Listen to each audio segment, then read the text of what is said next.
For the third year in a row, I, Missy Information, am going to watch 4 minutes every day a Twilight film over the 31 days of August, or should I say, of Twaugust. Last year, we had a new tune, but in the shadow, we see it has become a Twclipse. There's no dark side of Twaugust, really. Matter of fact, it's all dark. Twaugust, Twclipse, day 31, clocking in overtime for those last 4 minutes of credits that they had to sneak on in there. But you get at least those last minutes of 4+ minutes of commentary from me. Yeah, you get great commentary like that there. That's what you're going to get. But we're going to start it right here at hour 2, going to 2 hours and 3 minutes and 57 seconds, starting in 3, 2, 1, boop. By the way, the best boy grips and the dolly grips right there at the top. I had a truck costumer. I didn't know that the truck needed costuming.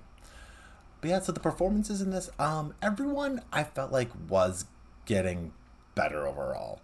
The material is still a bit whatever in terms of being written. Like, it's not the most sensational stuff, but it's not trying to be. Like, you know, it is elevated pulp, which is fine.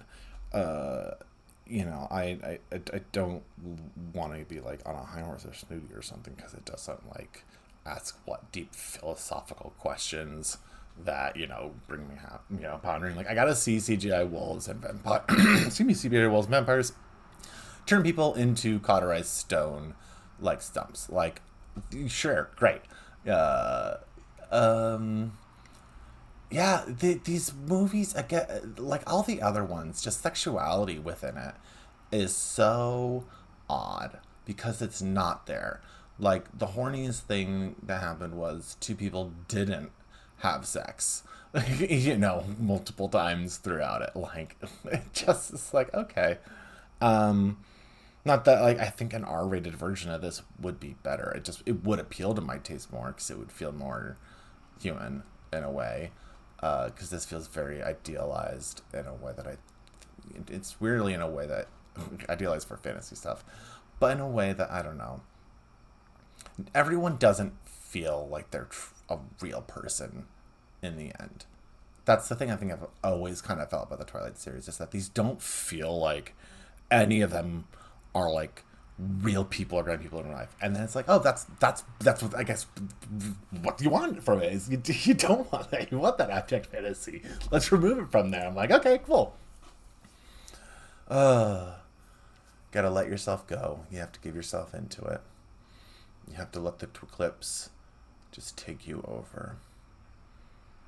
We have some performances are good. Kristen Stewart, I think, has gotten a lot better at not, like, I don't know, like, not literally shrinking on screen. So it just feels like she's getting lost within, like, the scenery or the other actors as she was in some of the previous stuff. And I don't know if that's just more comfortability with it, better directing, better material. But there's that.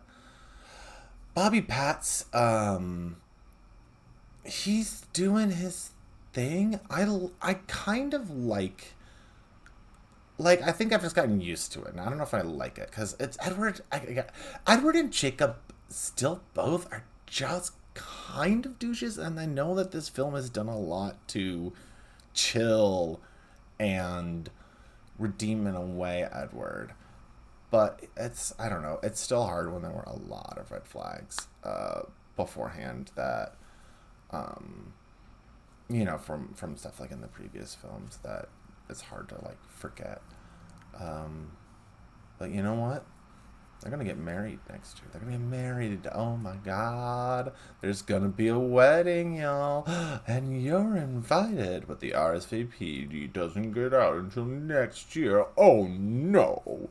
We're gonna be breaking Twan. Part 1. Maybe part 2. I'll be open. I'm heavily heavily considering doing Breaking Dawn Parts 1 and 2 as a whole series next year and doing it as Breaking Twan, and subjecting myself to what I can only assume is, if these are both 2 hours, which I feel like they are both going to be over 2 hours, it would at least be 8 minutes a day, daily, as a series, which would be very funny on the 4th anniversary of it on a show where I try and do 4 minutes a day, for me to then be like, it's 4th anniversary, let's do 8. Double it up, commit to the bit, keep it going. And also that way too, I could end the cycle a year earlier. I'd be able to be done, you know. Not that, you know, it's just weird because, like, you know,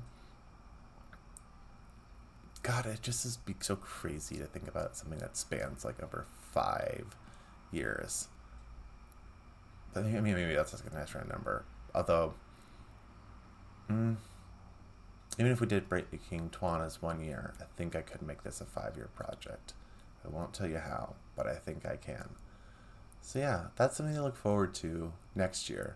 But thank you all so much for joining me on this journey, whether it be here in the year 2024 as we work through this together in the month of Twaugust, or if you are listening to this in the future at some time and picking up on all of this series.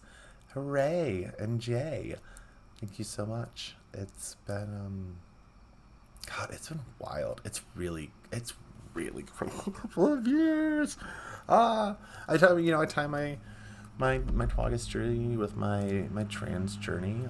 The last night that I did my first Twaugust was when Alice asked, not like asked me, but actually just like, you know, opened up about her transness, and that, like, if that was something that I felt connected to, that is certainly something that she would be able to help me with, and it certainly did. So we're on that.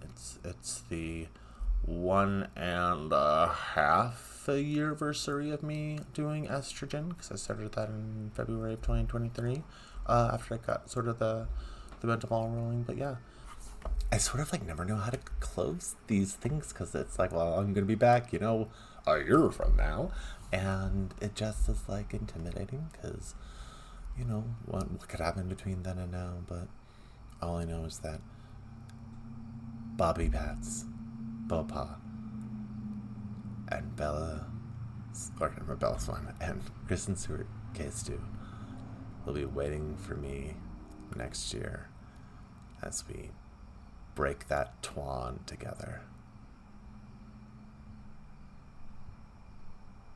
Jacob is going to imprint on a baby. I can't even. Oh my God. When he said he was imprinting on her, and I knew it because it's like in her, like it's inside of her. It hasn't happened yet. Ah!